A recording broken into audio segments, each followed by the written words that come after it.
Hello everyone, आज हम बात करते हैं role of individual differences in education. आजकल एजुकेशन बहुत ज़्यादा इम्पॉर्टेंट है और इस बात का ध्यान रखना भी बहुत ज़्यादा ज़रूरी है कि जो बच्चे अलग अलग हैं उन्हीं की इंटरेस्ट के हिसाब से, उनकी गोल्स के हिसाब से, उनकी इमोशनल प्रॉब्लम्स के हिसाब से, डिफरेंट एबिलिटीज़ के हिसाब से उनको एजुकेशन दी जाए।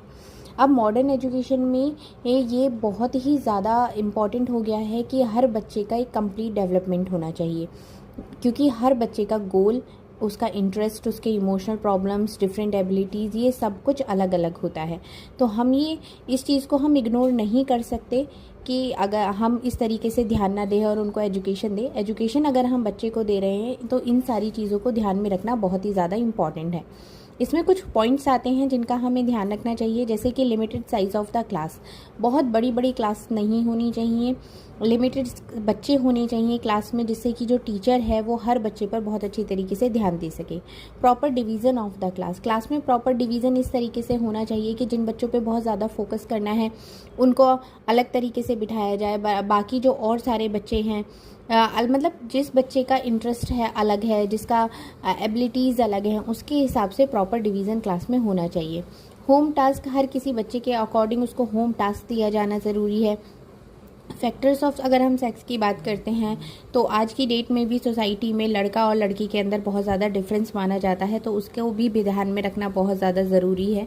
करिकुलम की अगर हम बात करते हैं तो करिकुलम में आपका आ जाता है कि बहुत सारे सब्जेक्ट्स को और भी उसमें इंक्लूड करना चाहिए, जिससे कि जो बच्चे हैं वो अपने इंटरेस्ट के अकॉर्डिंग, अपनी नीड और एबिलिटी के अकॉर्डिंग करिकुलम को चूज़ कर सकें। करिकुलम रिजिड नहीं होना चाहिए बल्कि फ्लेक्सिबल होना चाहिए, जिससे कि हर बच्चा अपनी इंटरेस्ट के हिसाब से उसमें पढ़ाई कर सके। मेथड्स ऑफ, अगर हम टीचिंग की बात कर सकते हैं तो वो एक इंडिविजुअल डिफरेंसेस के हिसाब से ही मेथड को चूज़ किया जाना चाहिए।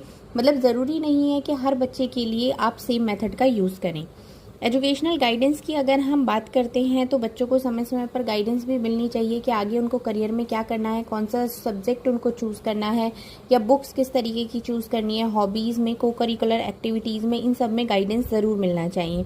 वोकेशनल गाइडेंस की अगर हम बात करते हैं तो उसमें भी आता है कि टीचर हेल्प करे स्टूडेंट को कि वो किस तरीके से अपनी वोकेशन को चूज़ कर सकते हैं, एक सब्जेक्ट को चूज़ कर सकते हैं और जो उनको आगे हेल्प करेगा। तो यही होता है role of individual difference in education की। एजुकेशन में आप किस किस तरीके से ये इंडिविजुअल्स को ध्यान में रखेंगे और उसी के अकॉर्डिंग उनको टीचिंग देंगे। Thank you so much.